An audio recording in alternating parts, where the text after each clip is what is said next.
Hi and welcome to my video. I'm Julie from stampinjulie.blogspot.com and I'm a Stampin' Up! Demonstrator, and today I have a really cool technique to teach you. I got the idea from a fellow demonstrator named Patty Bennett. I'm going to link her video down below so you can see how she did it too. And this is the project we are doing today.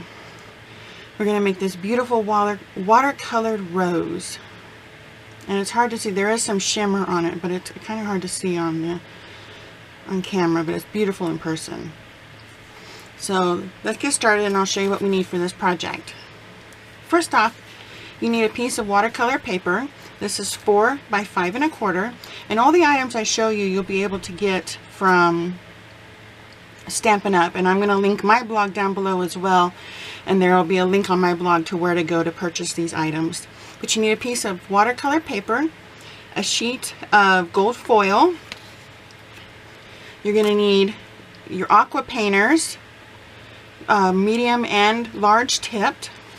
You're going to need your die cuts, and I'm using the Rose Garden Thinlits, and this is the die we're using. You're going to need a sentiment stamp, and I'm using Rose Wonder, and actually these two go together, and if you purchase them you'll get a 15% discount when you purchase them as a bundle. But I'm going to use You're in My Thoughts and Prayers, and I already have that on my block ready to go. You're going to need the archival stamp pad in basic black. You're going to need the re-inkers Always Artichoke, Crushed Curry, and Calypso Coral. You're going to need some sort of a clear block or a glass plate or a paper plate or something to put a drop of the re-inkers onto. You're going to need the glue, the Tombow Mono multi-liquid glue. And then you're going to need a napkin and some kind of surface protector to keep on your desk to protect it from any of the watercolor getting onto it. And this is grid paper, and Stampin' Up! Sells this as well. You get 100 sheets for $11, which is a really great deal. So let's get started. I went ahead and I used my Big Shot, which you also need, to cut out the die cut because to save some time, and I also went ahead and glued it down because it takes about 10 minutes for the glue to dry, and you have to absolutely make sure the glue is dry, because if you don't, the water will start mixing with the glue and your die cut will come off, and then it's ruined. So let's go ahead and get started. I'm going to start taking the caps off my brushes. And now you have a large tip and a medium tip. And the medium tip is the one we're going to use to paint with. But you need the large tip, and they're both filled with water. And I'm going to go ahead and get this one ready by squirting some of the water out into the tip. There we go. And you're going to take your large tip first, and you're going to work in a small area. And you're just going to get your paper saturated with water. And this helps the ink to float on the water when it comes time to work with it. And you're just going to get this really wet. And next we're going to do is take our brush, and we'll get it ready by dripping some water down. And we're going to drip a little bit of water into our inker. And this is the Calypso Coral first. And now watch this as you tap it on. It just kind of floats all around into the water and just looks absolutely beautiful. And you don't need to do much brushing at all because it kind of spreads on its own. And it just looks absolutely beautiful. So you can spread it around with your brush tip.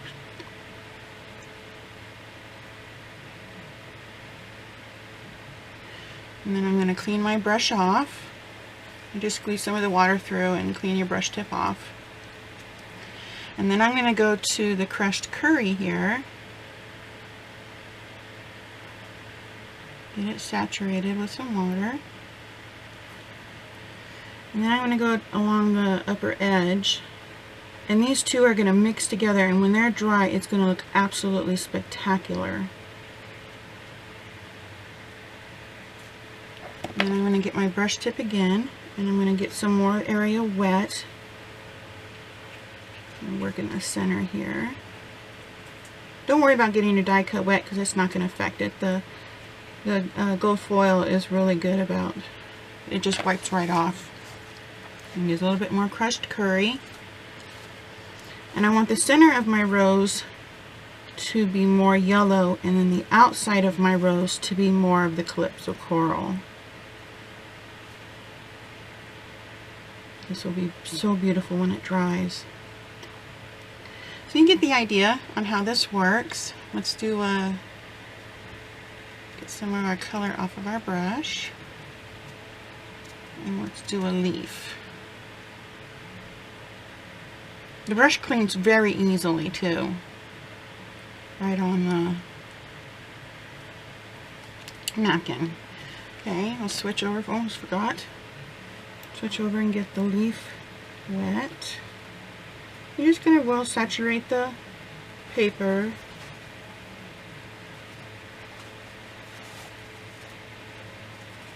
And don't worry if your colors mix a little, because it just makes it so much more beautiful when it dries. Look at that, just water just spread. The ink just spreads right through it. And it is so beautiful. And if you think you've got a little too much, you can dab it with a paper towel. So I think I got a little much right here. And I'll just pull some of it out. Okay? Looks beautiful. Go back a little bit more. A little more color in there.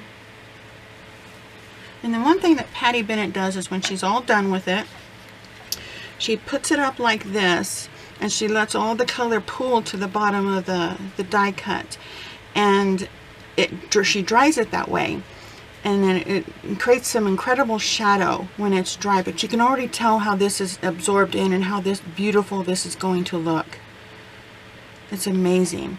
And then I'm going to go ahead and set this one aside.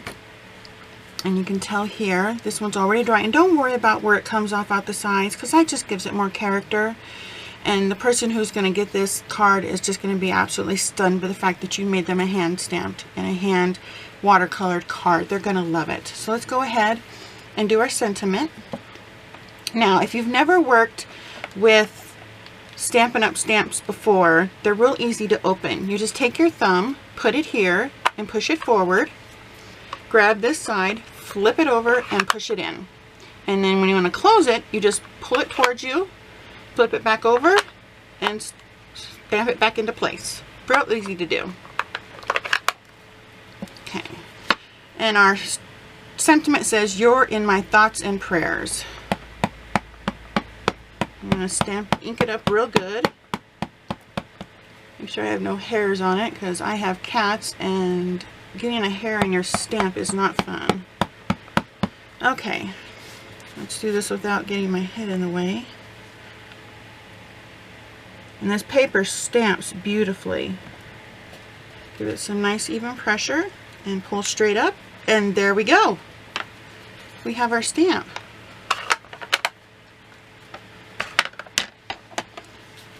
And what a beautiful card to give to someone. That just looks absolutely gorgeous.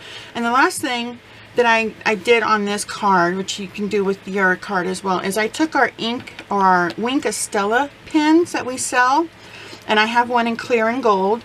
And when I finish this card, I'll go ahead and do it in the gold, since I have yellow. And I used clear on this card, but I just went ahead and took it, and I just went around in all the areas inside the rose, and that's what gives it that incredible shimmer, which I'm not sure you can see, but it's just so pretty in person. So much more prettier in person than it probably is on video. But I want to thank you very much for joining me today. I really hope you try out this technique. It is so fun to learn and so much fun to do, because you can get so creative with your re-inkers by using different colors together and coming up with some amazing roses. On this one I used Melon Mambo and Rich Razzleberry, and they just look so amazing together. So thank you very much for coming in and watching my video, and I hope you have a great day, and I will see you in my next one. Bye-bye.